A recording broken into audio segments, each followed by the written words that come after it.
এই বাচ্চার কথা কেউ মনে রাখবে না, এই বাচ্চাটার কথা কেউ মনে রাখবে না। 3 মাস পরে, 6 মাস পরে, 1 বছর পরে আরো নতুন ইস্যু আসবে, আরো নতুন পাপ হবে, আরো বড় বড় ঘটনা ঘটবে। এরপরে মানুষ এই বাচ্চাটাকে ভুলে যাবে। এই বাচ্চাটা কি তার মৃত্যু যন্ত্রণা বলতে পারবে, তার সম্মানহানি বলতে পারবে, তার পিতামাতাকে বলতে পারবে?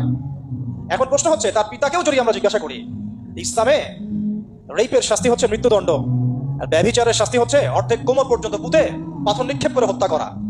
এবং বিবাহিত ব্যক্তি হলে এই শাস্তি, অবিবাহিত হলে 100 বেত্রাঘাত, 1 বছরের নির্বাসন এবং সমাজ থেকে বয়কট করা। আর ধর্ষণ হলে সরাসরি মৃত্যুদণ্ড। 3 মাস সময় লাগার কথা না, 3 দিনের মধ্যেই করা সম্ভব। এটা শরিয়া আইন, এটা আল্লাহ রাব্বুল আলামিনের শরিয়া বিধান। এখন তারাও কি এটাতে রাজি হবে? যারা শোক প্রকাশ করছেন তারা কি এই বিধানটা কার্যকর করতে রাজি হবে? ধর্ষককে সবার সামনে প্রকাশ্যে মৃত্যুদণ্ড দেওয়া হোক, শরিয়া আইন কার্যকর করা হোক? রাজি হবেন না। কারণ আপনারা বলবেন এটা করতে গেলে বাংলাদেশ থেকে মৌলবাদী রাষ্ট্র হয়ে যাবে। তো সমস্যার গোড়ায় আপনারা যেতে চান না, ডালপালা নিয়ে নাড়াচাড়া করেন। জেনা ফ্রি মিক্সিংটাকে উন্মুক্ত করে দেওয়া হলো, ছেলে মেয়ের অবাধ বিচরণটাকে উন্মুক্ত করে দেওয়া হচ্ছে। একটা চরম ক্ষুধার্ত মানুষদের সামনে যদি আপনি খাবারকে উন্মুক্ত করে রাখেন, এরপরে যদি কেউ জোর করে খাবার খেয়েও ফেলে, শুধু কি আপনি খাদকের দোষ দিবেন? পুরো সিস্টেমটাই দায়ী, পুরো সিস্টেমটাই দায়ী। এখানে আপনি নারী পুরুষকে অবাধ মেলামেশা দিয়েছেন, ফ্রি মিক্সিংয়ে দিয়েছেন, একদম ছোটবেলা থেকেই, স্কুল লাইফ থেকে, কলেজ লাইফ থেকে, ইউনিভার্সিটি লাইফ থেকে, জব সেকশনে, এমনকি রাজনীতি করতে গেলেও কর্পোরেট সেকশনে, ব্যবসায়িক সেকশনে, অফিস আদালতে, সব জায়গায় ফ্রি মিক্সিংকে অবাধভাবে আপনি উন্মুক্ত করে দিয়েছেন, আমরা উন্মুক্ত করে দিয়েছি। এর উপরে ছড়িয়ে দিয়েছি পর্নোগ্রাফি। পর্নোগ্রাফি সবার ফোনে ফোনে। পর্নোগ্রাফি দেখতে থাকলে একটা মানুষ বাচ্চাকে না, কয়েকদিন পরে পশুর সাথেও জেনা করতে পারে। যদি সামনে দেখেন যে মানুষ পশুর সাথে জেনা করেছে, আপনারা অবাক হতে পারেন, আমি অবাক হব না। কারণ পর্নোগ্রাফি মানুষকে পশুর সাথেও জেনা করতে শেখাবে, বাচ্চা তো কিছুই না। এর উপর আছে বিবাহ বহির্ভূত সম্পর্ক, ব্যভিচার, জিনা, ফ্রি মিক্সিং, ভ্যালেন্টাইন্স ডের মতো দিবসগুলো পালন করে ছেলে মেয়ের অবাধ মেলামেশা। আর এই জেনাগুলোকে আমরা বলছি গাছে আসার গল্প, যেখানে ওর উপরে 100 বেত্রাঘাতের শাস্তি অলরেডি মজুদ হয়ে গেছে। আর কতগুলো যে জেনা হয়েছে এটা তো আল্লাহ পাক ভালো জানেন। একটা দুইটা তো করে নাই, একটার পর একটা চেঞ্জ করেছে। বিবাহিত ব্যক্তি পর্যন্ত অন্যের স্ত্রীর সাথে জেনা করেছে। আর এটা তো ধর্ম তো অনেক বড় বিষয়, ধর্ম তো অনেক বড় বিষয়। এটা তো একটা মানবতা বিরোধী অপরাধ, এটা থেকে মানবতা বিরোধী অপরাধ। এখন সমস্যা কি একেন্দ্রিক? এটা বহুমুখী সমস্যা। ফ্রি মিক্সিং রেখেছেন, পর্ন চালু করে দিয়েছেন, এবং সবচেয়ে বড় কথা এর শরঈ বিচারটুকু নিশ্চিত হচ্ছে না। তাহলে সমাজের মধ্যে এগুলো কমবে না বাড়বে? সিম্পল, সমাজের মধ্যে এগুলো বাড়বে। 6টা কাজ করেন, ইনশাআল্লাহ তাআলা কমে যাবে। প্রথমত শরঈ পর্দা নিশ্চিত করেন, দ্বিতীয়ত ফ্রি মিক্সিং বন্ধ করে দেন, তৃতীয়ত আপনারা জেনার শাস্তি চালু করেন, পঞ্চমত ব্যভিচারের যে রজম শাস্তি চালু করেন, শরঈ বিধান চালু করেন, পর্ন সাইটগুলোকে বন্ধ করে দেন, এবং সমাজের তাকওয়া নৈতিকতা শিক্ষাটাকে বাড়িয়ে দেন। দেখেন সমাজে জেনা কমে না পারে। কিন্তু কেউ এই সমস্যার গোড়ায় যাবে না। একটা ইস্যু আসবে, একটা ইস্যু যাবে।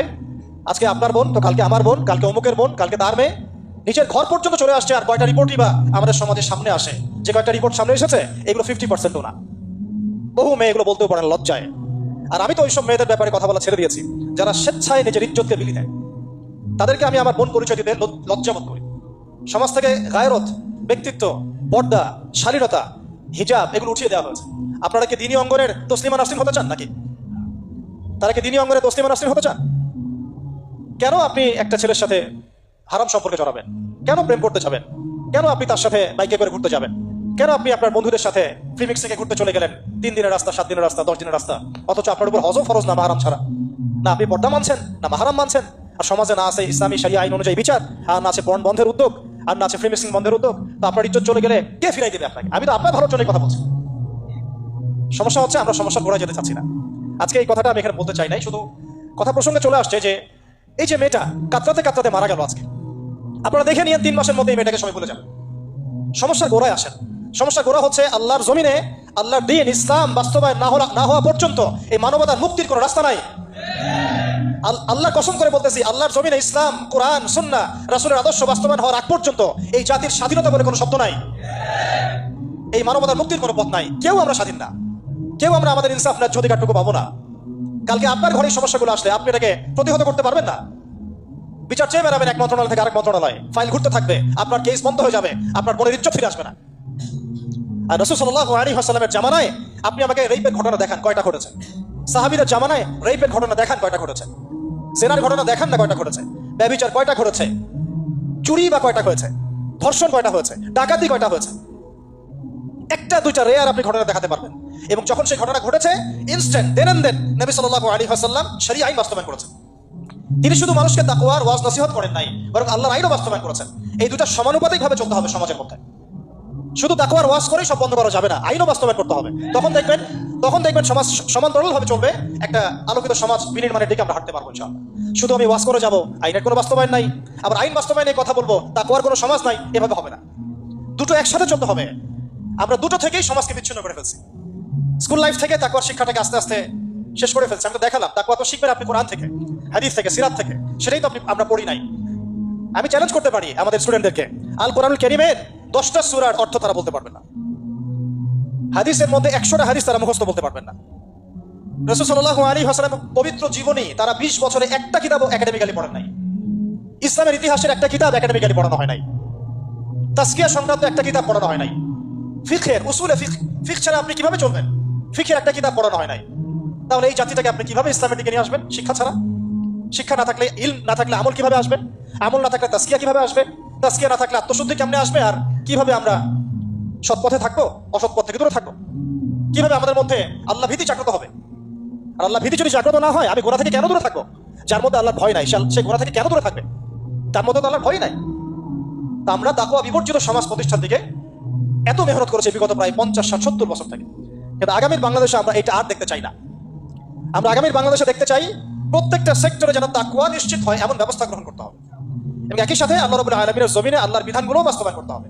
শুধু তাত্ত্বিক কথাবার্তা বলে, দুঃখ প্রকাশ করে, শোক প্রকাশ করে কোনো লাভ হবে না, যতক্ষণ পর্যন্ত না আমরা আল্লাহ পাকের জমিনে তার আইন এবং বিচারগুলোকে বাস্তবায়ন করতে পারবো। আর আল্লাহর কসম করে বলছি, আল্লাহর জমিনে আল্লাহর বিধান বাস্তবায়ন হলে সমাজে পাপের হার তো কমে আসবেই। সমাজে পাপের হার তো কমে আসবে। কোনো কাফের, মুশরিক, মুরতাদ জনগোষ্ঠী আমাদের দিকে চোখ তুলে তাকাতে পারবে না ইনশাআল্লাহ। আমাদেরকে দাসত্ব শৃঙ্খলা আবদ্ধ করতে পারবে না ইনশাআল্লাহ। সব কথার শেষ কথা ভাই, যে আমরা দুনিয়াতে এসেছি লিমিটেড টাইমের জন্য। এই সময়টুকুতে যদি আমরা হেলায় ফেলায় দুনিয়ার জীবনটাকে নষ্ট করি, আমাদের দিনটাকে ঠাট্টা ছলে গ্রহণ করি, কোরআনকে মূল্যায়ন না করি, হাদিসকে মূল্যায়ন না করি, আল্লাহর এই সুযোগগুলো, রমাদান, এই কোরআন, এই তারাবি, তাহাজ্জুদ, এই সাদাকা, এই তাকওয়া, এগুলোকে মূল্যায়ন না করি, তাহলে ক্ষতিগ্রস্ত আমরা হব, আর কেউ হবে না। ক্ষতিগ্রস্ত এই পৃথিবীতে অন্য কেউ হবে না, বরং আমরাই হব। আল্লাহ পাক আমাদের সবাইকে পরকালীন চূড়ান্ত ক্ষতি থেকে আল্লাহ হেফাজত করেন, এবং দুনিয়াতে যে ফিতনা, ফাসাদ, এই রাহাজানি চলছে, এগুলো থেকে মুক্তির পথ যে একমাত্র ইসলাম, এটা বোঝার তৌফিক আমাদেরকে দান করেন।